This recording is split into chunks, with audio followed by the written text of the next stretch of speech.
camera amplifies everything. Yeah. What you see on camera isn't true. It's a filter. There's a lot that goes into creating a face. Yeah. You have to love yourself Exactly. without the makeup. We're still not there yet. What are the things they say when the camera is off? I'm not sure if I can say this.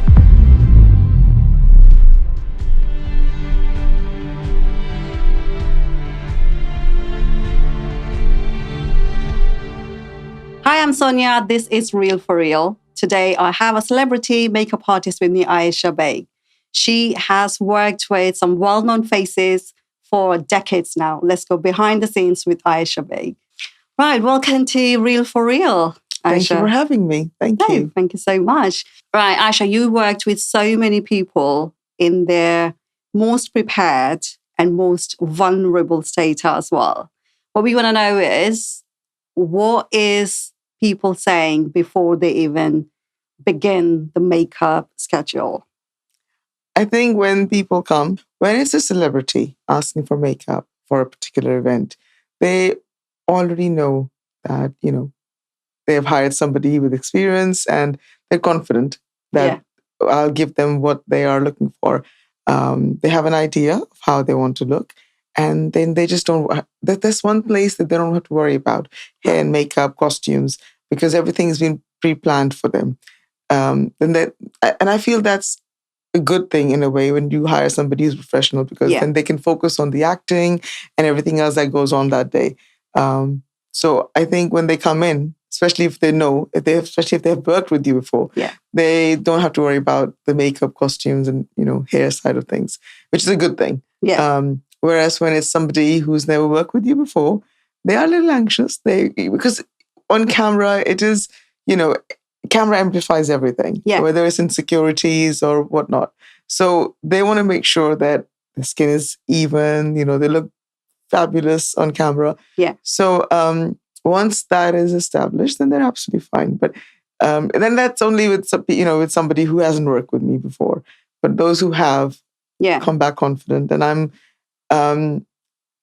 I'm happy to say that there are many, many artists who I work with, and I've done pretty much all their videos, and so it's a nice feeling that way. So the ones that are working with you for the first time, would you notice, is it the excitement or is it the pressure they feel? I think it's a bit of both. I think they are, a little anxious to see how the result's going to be, but then they are also happy to be where they are with me because they've seen my work. They know that I'm just not going to send them out looking, But do you see them saying, make sure you do this? Because sometimes, when we're nervous, we go for makeup. Oh, make sure my eyebrows should look like this, or my eyes should look like this, or make sure you give me natural looking skin. Do you get all those asked? Everyone has something that they want, like, at least one particular thing that they really want on that day. Like, for example, my personal thing is I love my eyebrows have to be a certain way. Maybe today they're not that way, but usually, that's one thing I'm most serious about. The rest, sometimes people say I want a glass looking, clear skin. Others prefer bigger lips. So yes, that is there. They do come with something that they definitely want there. And it's good to have that because, you know what you're working with.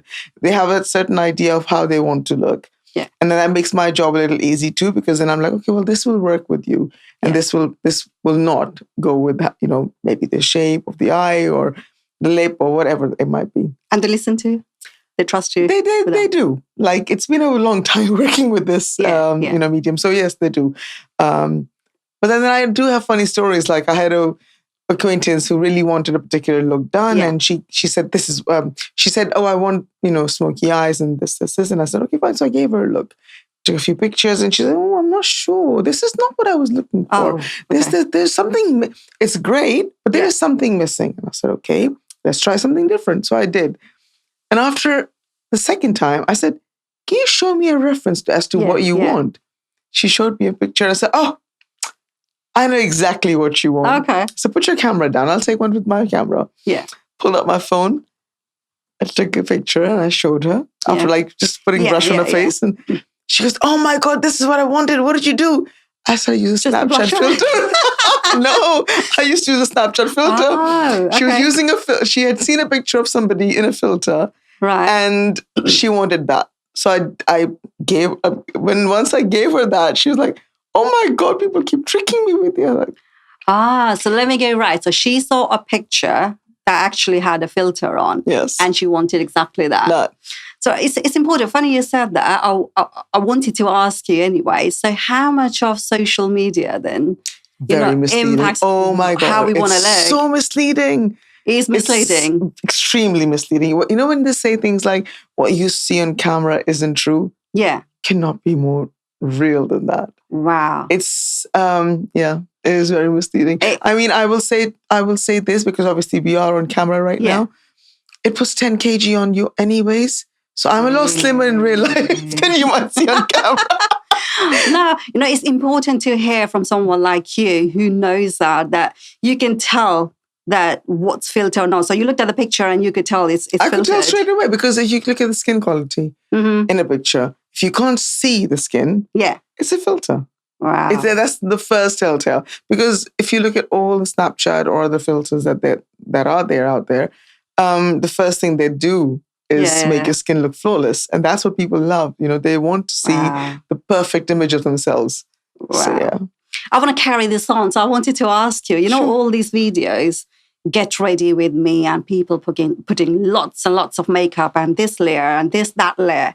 What are your thoughts on that? There's a lot that goes into creating a face for the camera. It's not just following, primer, this. Yeah. It's yes, sometimes it works, but other times, depending on, like, for example, if somebody's really young, great skin, they don't need to have 10 layers on their face to begin with for the camera.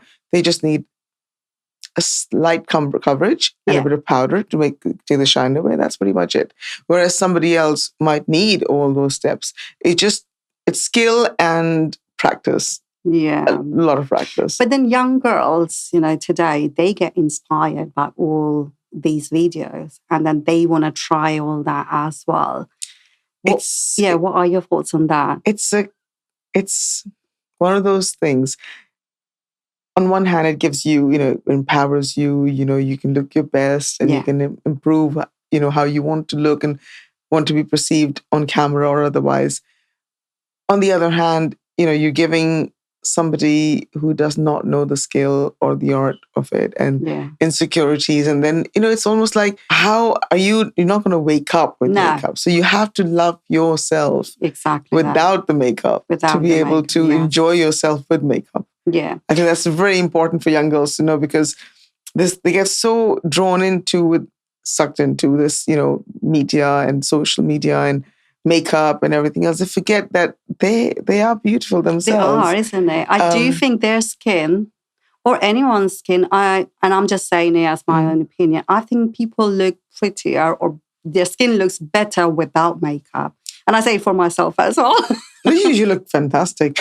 It's true. I mean, I think makeup it's important when it comes to camera, and I'll tell you why. Because obviously, when we see something, it's different now because now we have all these body positivity going on, and with beauty standards have changed drastically and dramatically over the last decade.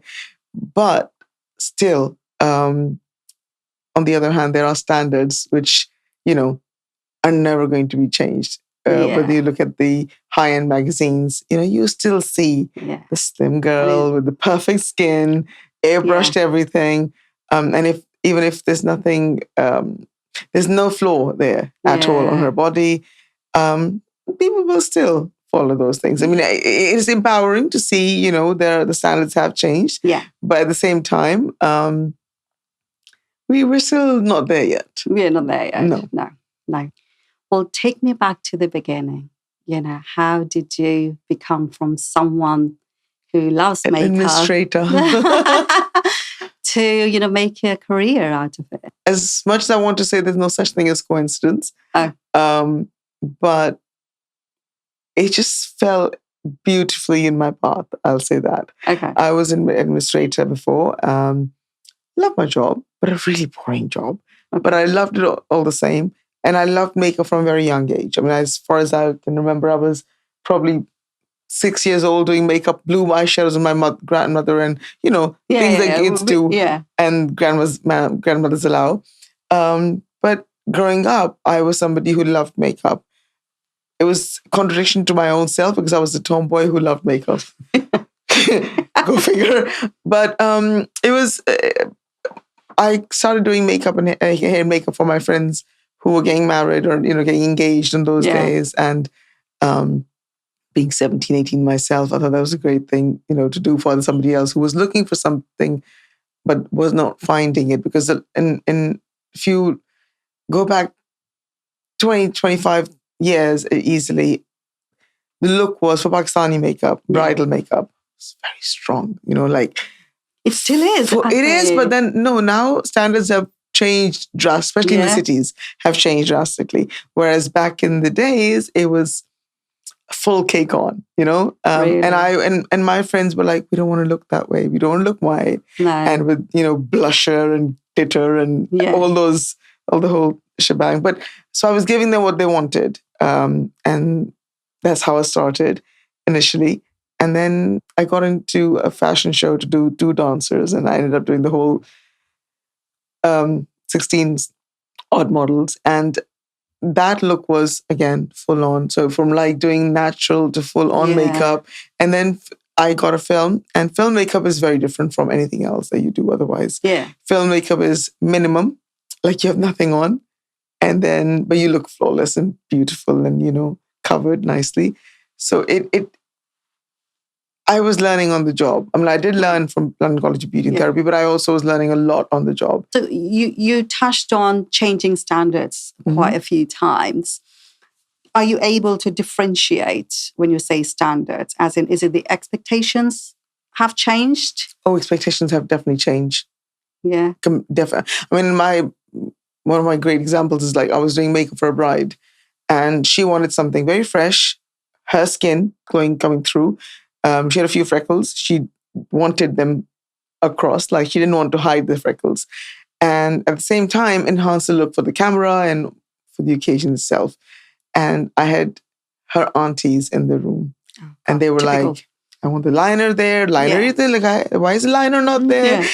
I'm not seeing any glitter. No glitter on the bride. It was such a shift from what she wanted and what their expectation of a bride were. Yeah. So that was nice. It was nice in a sense that I was like, we're not doing that. We're not doing any of that. We're sticking to what the bride is all. So now, without sometimes what the request is that, can you please request when you walk in that I want everyone out?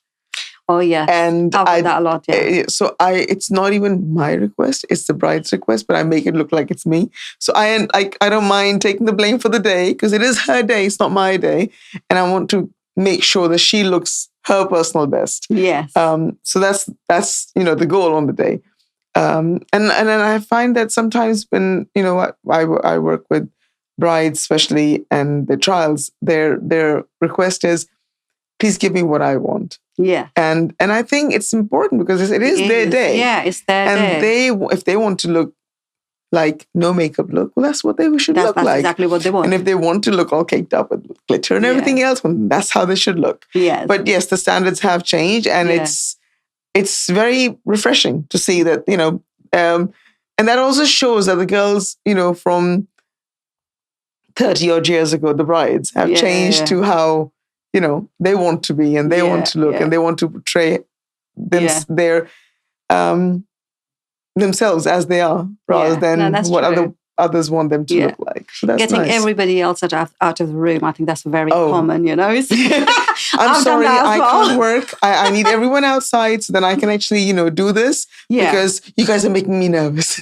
Yeah, no, you're right. But bride asking, the makeup person, can you get everyone out? That's very common. That's very common. And I've done that too as well on my day. There you go. So going back to, you getting the career out of your love for makeup, did your family support it? I think initially they just thought it's something I'm doing on the side. Okay. But it's only when my work became longer, especially for film work, it's not something that you go in, do the makeup and you leave. You are there for the whole day. Yeah. It's not for somebody who's just loves makeup. You need to have a certain discipline with it. If the call time is 7 in the morning, you are there for 7 in the morning. But if it's 5:30 in the morning, you have to be You there have at to be 5:30 in the there. morning. True. It's doing makeup for films. It's not just doing makeup for films. There's a lot that goes behind Absolutely, yes. with it. You will have sleepless nights because Oh, yeah. you sometimes you start extremely early, but then you finish late, and the next morning you're there. So there's a lot that goes into becoming a makeup Yeah. artist behind the I camera understand. than it is for a bridal makeup artist. So I think it's important for people to understand what they want to be. It's not, it's not for the faint-hearted. No. You can't just get up and say, I want to be a celebrity makeup artist from the films. No, you've got to understand that there are long hours, there's travel, there's Yeah. sleepless nights, there's tired as hell and getting up and washing your brushes yeah. because you want to make sure that she Yes. doesn't end up with spots, for God's sake. Yeah, And then yeah. it's not just covering. There's a lot that No, I goes. can absolutely relate to that, even though, we have different roles. Mm. But I can definitely relate to sleepless nights. And, Yeah. even if you want to sleep, you just, with every twist and turn, you're still thinking about the same thing. You Absolutely. need to get up early in the morning and you need to be there on time. So, no, I can absolutely relate And not to. just, those things are there, but then you also have to remember sometimes there's a shot that gets taken now, and you have to replicate the same look, Oh, yeah. everything, maybe in a month's time. I mean, I did a film in COVID times, which got, I don't want to say shelved, but it got stopped just before COVID times. And then after 3 years, we had to redo the last week and a half or something along those lines. We had to create the same look. Some had cut their hair, some had gone longer, and they did not want to cut their hair anymore. So we had to pin them, make them look like, they have got no hair. I had to get wigs. I had to cut the wigs to make the hair look how they had before.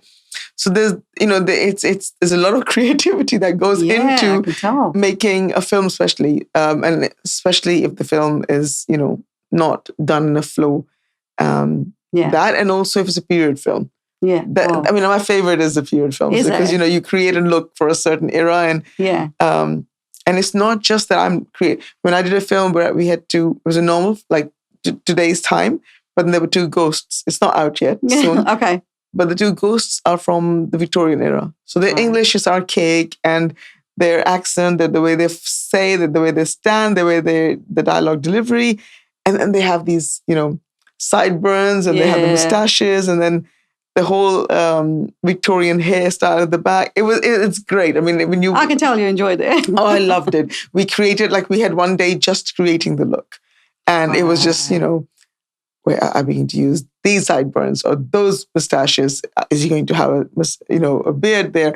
It was a lot of fun. It was a lot of fun creating that look. It's nice when you can enjoy what you're doing. Oh, I love what I do. You can go on and on for hours and you don't feel tired until you stop, of course. I mean, I have really close, just literally a hand, not even a handful of close friends, but my socializing happens on set, to be fair, because you are there sometimes a month on end, and every single day. So whatever laughs I'm going to have that month are going to be on set. Wow. And I do love my job. I mean, I really do. I mean, I wouldn't be here 18 years on still, The only thing now I sometimes say, okay, fine, a film work. Oh, the long hours, then I run.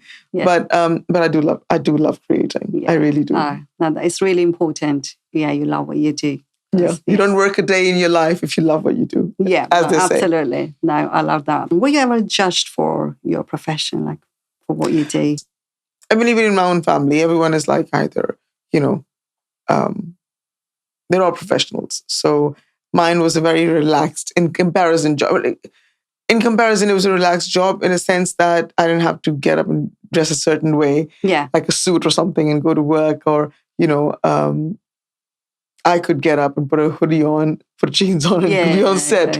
My craft spoke more than what I had to wear, so to speak. So in that way, it was quite relaxed, and that was, it's not really work. Like wink, it's not really work. Or if I'm working on a show and it's like, I am kind of partying, aren't I? Like, not really working, but I am working. But But then I think over time, especially with my family, they saw the long hours, and they always said that, they'd rather see me in a 9 to 5 then Okay. I wouldn't have to work so hard. So Yeah. they understood that the hours are long and I am working hard.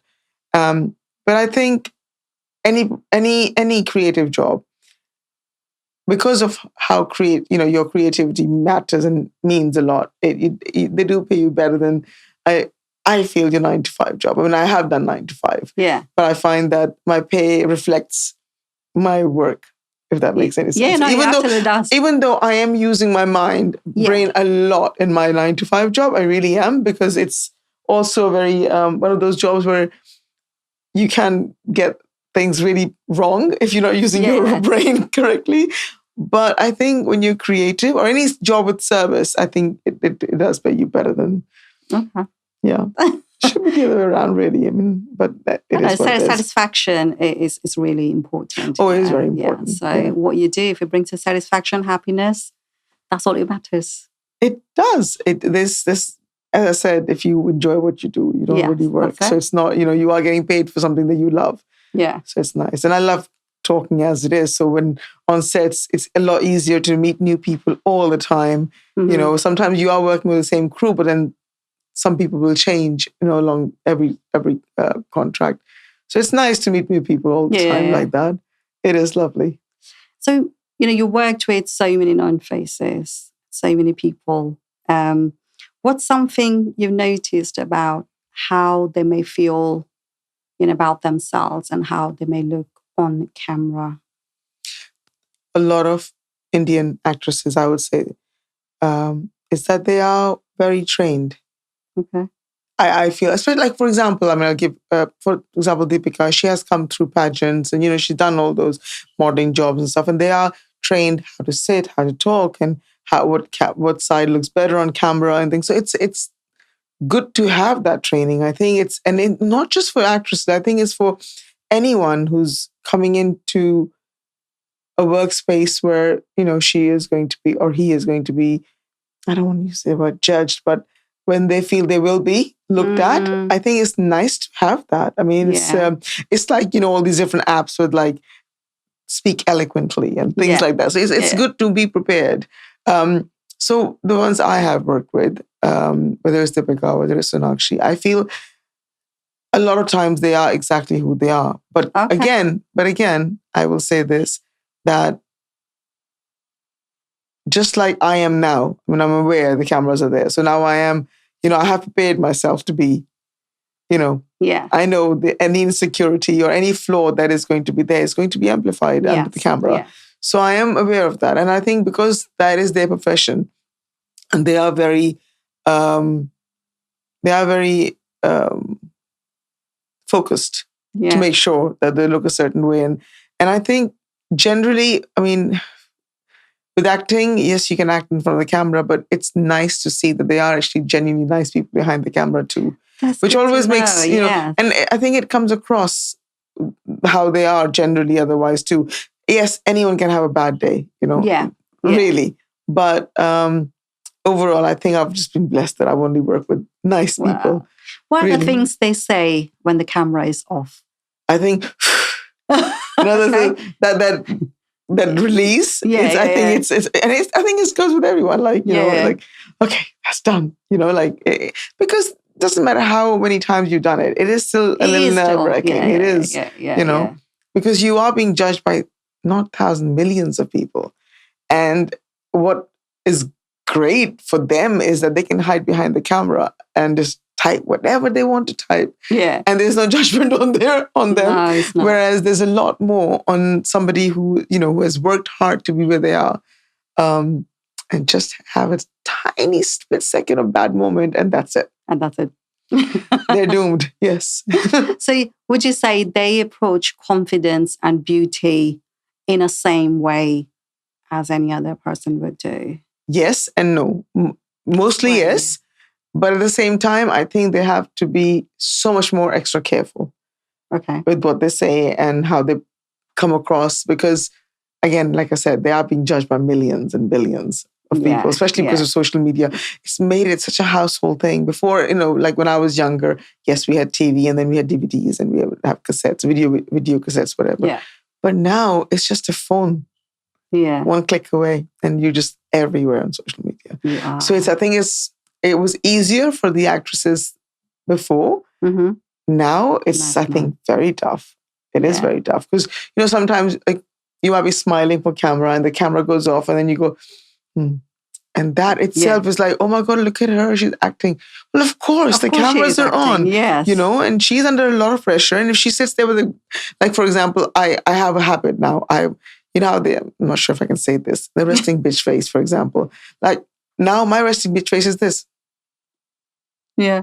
Constantly. And it's not even I'm making it up. It's just genuinely there because when I was a lot younger, like in my late teens, I remember someone saying, what's wrong with her? Why is she sitting with a frown? And I wasn't. No, I you was wasn't genuinely just sitting in my own world, thinking of I don't know what. And I was and I was like, well, but I don't have that face on. No. They were like, no, but you look really miserable and this. And I was like, oh my goodness. So then I trained myself, and I've only just now started coming in front of the camera. Yeah. I've always worked behind the scenes. Yeah. So, but behind the scenes, I would be sitting like this. But with a slight natural, smile. Yeah. But now it's become natural because I've trained myself to just sit like that. And it's now second nature to me. Yeah. I'm not even doing it on purpose. It's just there because I'm so scared of stuff. No, I can relate to that. Like you're saying, if nobody's watching, I think it's natural. If you're not doing, you have certain, I don't know, certain face that's natural. It's not that you're doing it. Absolutely. And I've been told, why do you look miserable? Like you said, are you not in good mood? I'm like, I am. What's wrong with me? Well, your face says something else. I'm like, no. Can't help it. That's natural. But no, that's good. What's the most common insecurity you see in women? And what does that tell you about our conditioning? That's a very good question. There are so many. Yeah. Over the years, it has improved for sure. Like for something as simple as complexion. Right. Yes. In Asian cultures, we get that a lot. Yes. I mean, I think one of the reasons why I became the only face in London working on Asian skins was that. Because I was giving them the color of choice. Wow. Do you have a story to share? So when I started, when we only had Caucasian artists working in London, and as you know, when you're white, you want to look tanned. Yeah. So even when I went for my own, I was doing a makeup class in London learning, and the teacher thought, oh, big eyes, come you sit down with me and I'll do your makeup for the class. I was like, Yeah. And I was so happy. I was like, oh my God, this French teacher's going to do makeup on my face. She made me look orange because, that's them doing makeup, like them, I felt orange. I didn't feel my complexion. I felt, I'm not too sure about that. Yeah. And I washed my face and I don't think she was very happy about it. I said, oh, I'm so sorry. And to be fair, I didn't really find a foundation for myself for the first decade of working. Really? I would do eye makeup and lipstick, but no foundation. I just couldn't find anything that was me. Oh, I still can't find it. Now it's so much easier. Like now it is. And a lot of Asian girls now are secure enough to ask for their complexion rather than brighter or lighter or anything else. But I would say that when I started, the reason why I was one of the only makeup artists being called again and again, I did, every single film coming from Bollywood to London, because I was giving them what they wanted for their complexion. I was making them brighter, fresher, and still lighter, not caked up or anything like that. So I think that really worked for me and for them. Over the years, of course, that's still the case. It is very much on camera for sure. But it was lovely when I did Deepika's makeup, for example, and I said, as excited as I was also very nervous because I was like, does she do lighter? Does she do darker? Does she, And I asked her, I said, so what would you like? Would you like me to make you a little brighter, or would you prefer your own skin tone, or would you like to go a little, a tanner for the look? She said, no, I think just make me look the way I am. And I think that was very refreshing. Yes. And I know people say what they say about injections and whatnot, and that's their business. But it was lovely for somebody to say, just make me look myself. Yeah. And that reminds me of another story when I went to Pakistan and I went, and everyone insisted on no, we're not going to do any work today. We're going to get the makeup done from outside for a wedding. So I went, and when I looked back at myself, she had made me look not my color. Not your Let's color. just say that, not my color. And I asked her, can you please take it off a little bit? Because this is That's not you. just not me at all. And then she said, okay, just give her the darker shades. And I was like, fine. Embarrassed in front of the whole salon, but okay, no worries. Yeah. But I did find my color eventually. And that's, I think that was 10 years ago, roughly, that I now I experiment and do whatnot. But I think that was empowering, and that's changed over the years. And insecurities of, of being told, even with brides, make her look fresh and bright. Wow. It's another way of saying make her look white. Why is that then? It just goes all the way back to, before the Mughals came to India and things, because when they were richer, they were indoors. They didn't have the tans, whereas the people working outdoors had the tan. I mean, there's a lot more stories that go in. You can go back to Cleopatra, and her beauty standards are legendary, as you know. So it's one of those things, people do love looking a certain way. And if you look back, makeup did start in the West, especially with men. And they would have this white powder on themselves, despite being white. They would have the white powder and then little dots, blushers and things. And eventually it went on to the women. But initially it did start with men, with the hairdos and all that. Wow, with the heels as well at a certain point. But no, we come from an environment where bright is considered beautiful and darker wasn't. But I think the pattern is changing. People are accepting whatever color it is. And like you said, when people say, just make us look myself. Yeah. And it was really refreshing to hear that. It is. Because you are beautiful as a person. Yeah. And accept who you are. And that's the first step of accepting who you are. Yeah. So true. Very true. What's something about the beauty industry that people would be surprised to know? The amount of lead that goes into the foundations and the lipsticks and the rest of it. And it's not good for you. And it's not good to have the makeup on all the time. Yeah. It's surprising that how much chemicals there are in your makeup. In the makeup, and people will ignore just to look a certain way, including myself. But then again, I don't do makeup all the time. It's just for, special occasions. When people say, oh, that lipstick works, I mean, I'm not going to any brand names now, but when they say things like, oh, that lipstick stays for hours, that's because there's the high quantity of lead in it. That's what makes it last longer. But, we know that. Yeah. But we still use it because we want to look a certain way. So that's where the insecurity, I guess, comes in. But at the same time, we want to follow the standards. Oh, women versus men. I know you touched a little bit about, it all started with men. Mm-hmm. Tell us about men wanting makeup. I'm somebody who either notices too much or doesn't notice anything at all. No. I mean, I'm horrible.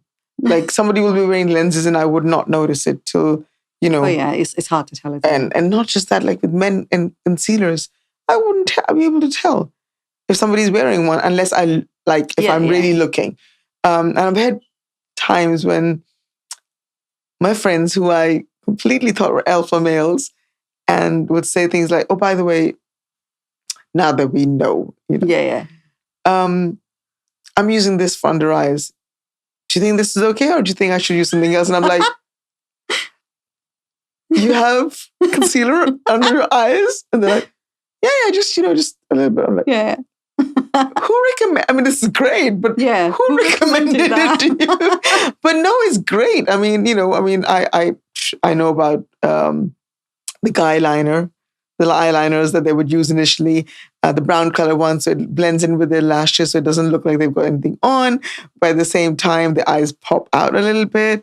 So it's nice to see those little variations. But I think I grew up in a time when my father was the alpha male. Okay. And there was no makeup for him. Yeah. And my mother would wear the makeup. But I guess the times have changed. The standards have changed. I mean, they can still be alpha and still wear a bit of concealer to hide that thing. Having said that, I was working with an artist only recently. Yeah. And in the past, when I've done his makeup, the look was flawless. Wow. Don't want to see anything at all. But last music video that I did with him, he wanted a bit of, the imperfections showing through. And it was nice. I think it was nice. Yeah. So when I did the first look, no, I think we should take a little bit off because it looks too flawless. And I was like, when has it ever been too flawless for you? Yeah. But no, he's asked me to take, he said, no, I think this time I want to look a bit more. Yeah, so he knew what he wanted. Yeah. So yeah, I mean, it's nice. I mean, as much as people say, oh, men are using this more now and whatever. And of course, men do makeup for camera, especially. I mean, it is recommended because, powder, a bit of concealer, it's needed because, you can look, because camera does, as I said, amplify everything. Yeah. So you need a little bit of that. Yeah. But it's still nice to see, standards changing here and there. What about the male talent? Like how different they are compared to women asking for, I know you said women just gave in because they believe you, they trust you, and they worked with you before as well. Is there similarity how men? I think they're more conscious. They're more conscious? Oh, extremely conscious. Talk to us more about that. Because as a standard, you don't look, even though an actor could be doing a fight sequence on camera, doing all those things in full makeup, but for the general audience, it comes across as, oh, this is the hero. He's got no makeup on, So he has to look like he's got everything on, but he has nothing on. Whereas the female, if she has a bit of liner flicking out or, it's standard. It's expected for them to wear makeup. Yeah. But if a man wears makeup and it shows slightly on camera, problems. So yes, the macho actors that we have in Bollywood, Hollywood, and across all the other woods, they all wear makeup. They all wear makeup. I don't remember any who doesn't.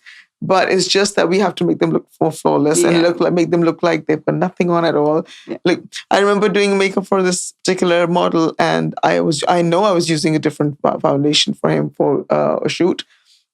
It would be very different if I was doing film for him, but for a shoot I had to use a different kind, and I knew it would work. And he kept saying, "Bless him, bless his heart." He kept saying, "Oh, Ayesha, I don't think so. I think I look really wrong here."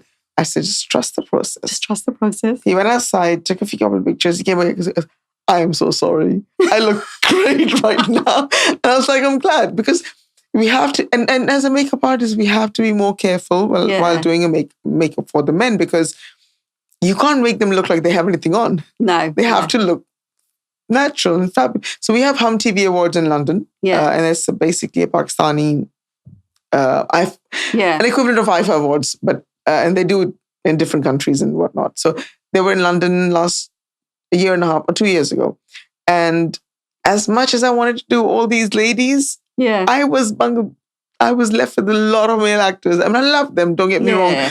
But I ended up doing most male actors because they were like, oh, she works in films. She knows how to do makeup for men. So they wanted you to do the makeup. So then she's like, okay, she's going to be doing the male actors more. And I was like, but I want to do the female actress. I want to add a bit of glitter and shine and whatever. But no, I ended up doing more. And they were lovely. They are lovely guys. But, I wanted to do a bit of female makeup. No, I can again relate to that. So, when I was shooting my film, Cat, so it was an LGBTQ-based film. So I had more men on set than female. So my makeup artist, she was constantly, every day she's doing makeup for males. And then we had one day, I think, where we had a female actress on site, and she loved it. Yeah. She loved it. She was finally, I get more to freedom. She's got more freedom. She's like, I love doing her makeup. She enjoyed it. She took her time to get her ready, and the actress did look nice as well. Bless her. Yeah. No, so I can relate to that. You made so many women look beautiful. I try. I try my best. But is there something that you struggle with personally? Whether it's confidence, burnout, or, not enough. 20 odd years, 19, 18 years on, I still get nervous when I'm going on a set for the first day or when I'm doing a bridal. I still feel nervous sometimes. Why is that? Because, for bridal, for example, it is their big day. And it's not something that, it's not a shoot that you can airbrush something here and there. It is their big day. Yeah, this is their special day. It is. And I think the best feeling is when the bride is ready and the family comes in. Yeah. And they see her ready as a bride. I think there's nothing more special than that. How does that make you feel? I think it's just, I just stand this, I usually have my cameras out to record the first look of the family when they walk in. I think it's very special for them and for me to view to witness that. I think it's and I've had to, make make brides and different circumstances. I remember doing one bride who was a beautiful person, but she has skin alopecia. She had alopecia. She has skin issues. And because she was an Indian bride, a South Indian bride, the look was no makeup look. So we had to, and I said to her mom, okay, and I had an idea of what I'll be doing, and I knew what I'll be using on her. I was using derma colors and, to blend the skin and everything. So I said to her, you know what? I think you should go outside. The mom, she didn't want to go outside. I said, no, just humor me. Yeah. Just give me 1 hour for the face, just the prepping and everything. You want no makeup look? I'll give her the no makeup look. Yeah. Just give me like an hour with her. She trusted me. She went outside and she came back and it was just, I covered her face completely. Wow. And it was, because I don't cake it. I keep it very light to begin with. And if need be, then I build up. So I did that for her. And I gave her everything that she needed on the hair. I gave her a long braid. Yeah. Filled her with microfibers in the hair, the color, everything was covered. So when she walked in, it was just tears. And I was like, do not cry. Oh, don't cry, don't cry. But no, and I think if I have to look back and think of 2 of my favorite brides, she was one of them. Yeah. And I think the next one was where I knew the bride's father was there, but he was also, very poorly. And also her husband was quite poorly. Aww. And they knew that, he's got cancer and whatever. So I had to make her look her ultimate best, however she wanted to be, because that was going to be a day for her to remember, because I knew that afterwards we'd all be crying. And we did cry after 6 months. Aww. But so those 2, I think, really stand out from me. Not my high-end, jobs that I've done. I think those were the most special makeup jobs that I've done. And they do stay with me always, because, it's the day that I felt I did something, Yeah. Wow, no, that's beautiful. That stayed. Thank you for sharing. No, really you're nice. welcome. If someone only knows the real version of Ayesha, what are they missing about real Ayesha? So there are a lot of times when people meet me and, when they message me, especially on social media and whatnot, a lot of times I don't reply. And it's not because I'm being rude or anything. Yeah. I genuinely don't have the time to make new friends and invest in friendships and, the heartbreaks and whatnot that follow sometimes in friendships. So I have got a few very small circle of friends, like I can say 5 in total. And sometimes when somebody is messaging and can I be your friend? Do you get those messages? Who doesn't get those messages? So sometimes I'm not being rude and I'm just genuinely saying, listen, I don't want to invest my time here because I don't think I can be nice to you today and then I'll disappear and then you'll think, oh, that was kind of rude. So I think the real me is very open, very honest and very just happy-go-lucky sort of. Yeah. But I don't have the time to share. Yeah. So what you see in the reels, and this is all you're going to see because I just don't have the time. No, you're being honest. So no, that's appreciated. So you would want people to understand, about you. When I have children, I have family, I have work. Yes. And after that, if I have any time, I just want to sleep. Yeah. I'd rather sleep. Yeah. I'm so sorry. Yeah. Not that I'm sure there are amazing people out there, and it would be great to connect with them. But I'm so sleep deprived that I just want to sleep. Yeah, you need your beauty sleep. That contributes. Not sure to the beauty. skin. I think it's the mental health. I need it for my mental health more than my beauty. Yeah, your priorities, so that's good. Okay. Now, I'm enjoying our conversation. So we're going to move on to the next segment that I called Between the Lines. Mm-hmm. So that's something that you may not have said already, but it's still probably important to highlight. Mm-hmm. So my first question is, one thing women apologize for too much? I think their emotions. I'm sorry I'm crying. I'm sorry this. I'm sorry. Emotions like... You're right. why are we not allowed to share half the time? Yeah. I think that's, one thing that we apologize. I asked my husband, actually, that's one thing I asked my husband. Yeah. And he said, for being late, I said, I looked at him, are you serious? I said, no, that's no, not that. That is standard. Yeah. But no, I think emotions. Okay. No, I like that one. One beauty trend you secretly hate. God, there are so many. Yeah.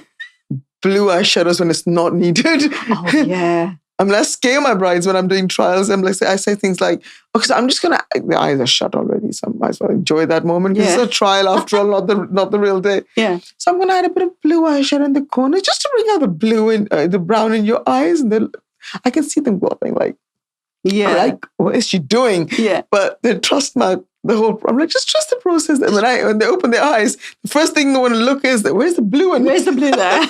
So I think if it's not needed, don't use. Don't do it. Go for purple. I'm not got purple on today. It brings out the brown more. You can't tell. No. I blended it with black. That's your art, isn't it? Yeah. A moment a client broke your heart. Not broke my heart in the sense that they did something bad to me. I think, as I said before earlier, when I knew that the client, it's going to have a sad ending to what I was working with them for, I think that was heartbreaking. Yeah. More than breaking my heart, I think it was heartbreaking to know that, Got it. Yeah. That's that. One thing you wish young girls knew. Oh, self-confidence. Oh my God. Know yourself. Yeah. When you're out and about, when you're it's something I read recently, actually, and it made so much sense. When you enter a party, for example, everyone is worried about themselves. You're right, yes. They're not half the time even looking at you. No, they're only worried about themselves. Yeah. And they're also worried that you might be looking at them and thinking a certain way. Everybody's thinking the same thing. So I think that is so important. I mean, if young girls knew their self-worth, half the things that they did or do in their lives, they wouldn't. Yeah. Everything will be okay. Everything will work out itself. Yes. We see all these affirmations now, but actually, everything works out exactly how it's meant to. Yes. You're right. Crying and doing all sorts of naughtiness and silliness, and it's just unnecessary. Yeah, no, you're right. Really? You're absolutely right. It's good one. Yeah. What does beauty mean to you now? For real or real? Both.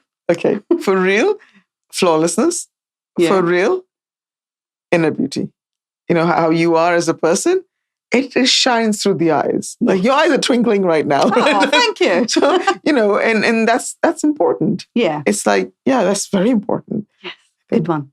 One thing you wish women understood about themselves. I think self-worth, as I said before, if they understood themselves, however they are, even the good, the bad, all the ugly ones, if they understood their role in their own lives, I think that would make them better at whatever they do in their life. Like I knew, for example, yes, I've got brains to be an administrator. I was working in a multinational company. I was dealing with a lot of, I had a lot of financial responsibilities, dealing with what I was working on. Understanding 2 different programs and working with both every single day, and being told constantly, "Oh, you learned this really fast," and that was great. But at the same time, I also knew that as much as I can do this, I love being creative. I've always been an artist. I mean, I did fine arts, and I loved creating. I loved sculpture, not so much, but painting. My favorite was either painting faces, or torsos. Really? Okay. I mean, I couldn't continue the torso, but I loved portrait painting. Yeah. And although I'm no longer, I am sometimes painting, but I'm creating the same thing on the faces. Nice. And I think my biggest thing was making the eyes look more beautiful. The eyes is your forte. It's the entrance to your soul. So beautifully said. Yes. So yes, you're right. It shows people who have nothing in them. It reflects on their eyes. They're like dead souls, as they say. But if this episode had a hashtag, what would that be? Blunder.com. Blunder.com. I like it. Hashtag blunders, bloopers. We didn't have as many, but I think in my head there were a lot many more. Yeah. No. Okay, we'll take that one. And last but not the least, who is one person you would love to watch on Real for Real? Oh, there's a long list. I mean, I did Go for think it.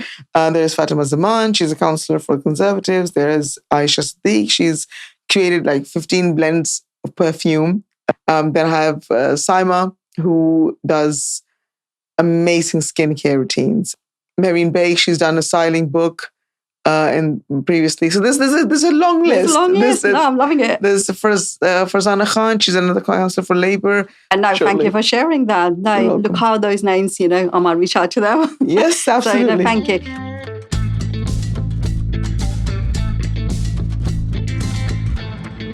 This will be like a rapid fire kind of thing. Yeah? Go for it. All right. Celebrities look the same in real life as they do on screen. Real. Okay. Celebrities are naturally more confident than others. Real. Yeah? Yeah. Okay. Makeup changes how people are treated. Real. Oh, that's not true? That is real. Sorry. Yeah, because I said bloopers. Yeah. Real. That is true. Yeah. Makeup creates confidence. Real. Yeah? Mhm. Okay. Looking good means feeling good. Real. Social media shows real beauty. Real. Everyone has something they feel insecure about. Real. Real. Yeah. Confidence comes from within, not appearance. Oh, Both. it's true. That is Yeah. true. But on social media, Yeah. Okay. but no, it's true. It's It's real. true. Clients always know what they want. Real. Nat- No, real. Oh, that's real. They don't want. No. They don't Sometimes know they what don't know. They just say, I think I know how. No, sometimes they don't know what they want. They just they have an image of how they want to look, Yeah. but they don't know how you'll create that, how you'll get there. Yeah. And they don't even sometimes think that it might not look good on them. For example, if someone has deep set eyes, Yeah. will smoky look really good on them or not? Mm. Sometimes if they have really big lips, would red be a good option for them on that day? If it's, so those things Yeah. you have to sit and talk Okay. about. Yeah. Cool. Thank you for explaining. Natural beauty is overrated. Can never be overrated. Yeah. Yeah. Okay. Thank you for that. Ayesha, thank you so much. I really enjoyed our conversation. Thank you for having me. But no, thank you for joining us. If you could relate to any part of the conversation we had today, please tell us and tag us. It's really important for us. And keep coming back for more. Thank you for watching. Bye.